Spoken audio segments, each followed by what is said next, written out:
everyone, I am Denver R. Moong, B.Ed 3 from Estin Quezon College. Welcome to our lesson about the Code of Ethics for Professional Teachers. After this session, you are able to describe teachers' ethical and professional behavior in community by giving concrete examples. Code of Ethics for Professional Teachers. Adopted and propagated by the Board of Professional Teachers through Board Resolution number 435, Series of 1997, pursuant to the provision of Paragraph E, Article 2 of Republic Act number 7836, otherwise known as Philippine Teachers Professionalization Act of 1994. The Preamble.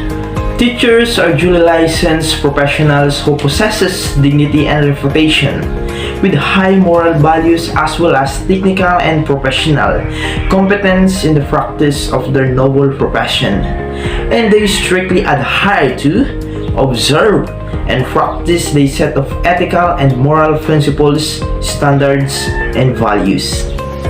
Article 1. The Scope and Limitation.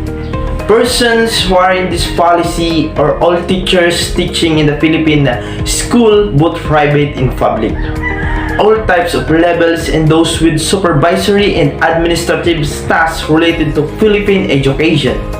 Examples are principals, school directors, school superintendent, librarian, guidance counselor, teaching staff, and other school officials. Article 2. The teacher in the state.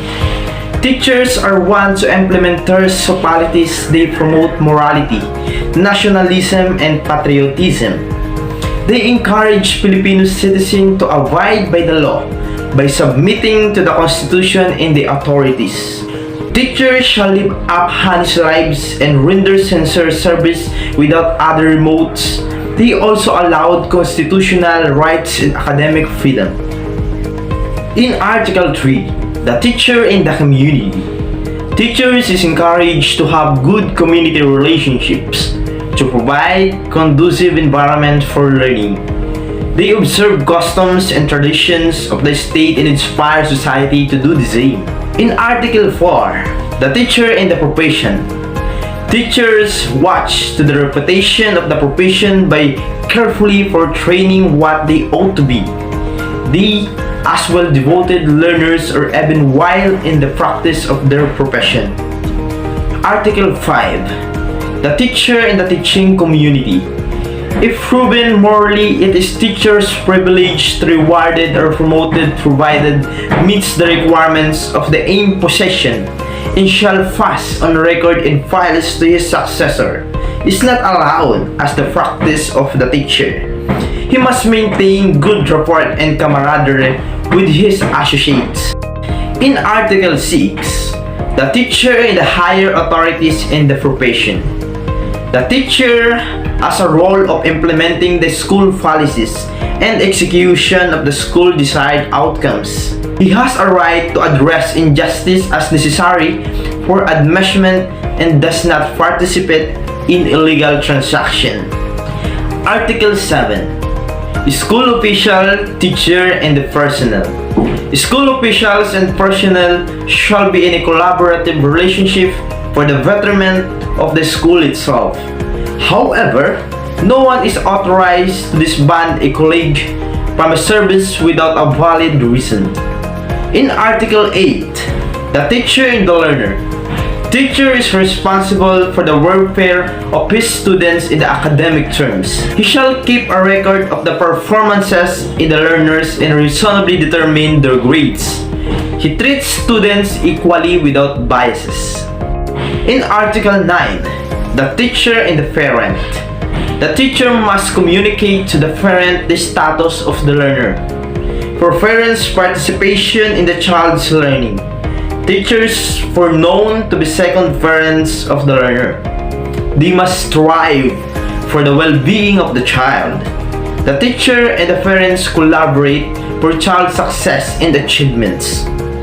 In Article 10, the teacher in the business. A teacher financial status must not be in controversial state. He is responsible for handling his financial affairs. The Magna Carta of the Public School Teachers Section 1 seeks for the elevation of the economic status of the teacher. Article 11. The teacher as a person. Teachers shall live a life of integrity worthy of respect and secure the reputations of the profession. They are viewed as paragons of virtue, benevolence, and determination. Knowledge in the different aspects of life, able to give reasonable remarks needed by the students and evaluate performances. In Article 12, the disciplinary action warns that any violation of any provision of this code shall be sufficient ground for the imposition of disciplinary action, revocation on certification of registration and license as a professional teachers, suspension from teaching, reprimand, or cancellation of permit. Article 13. Effectivity. This code shall take effect upon approval by the Professional Regulation Commission and after 60 days following its publication in the Official Gazette or any newspaper of general circulation, whichever is earlier. Well, that's all folks.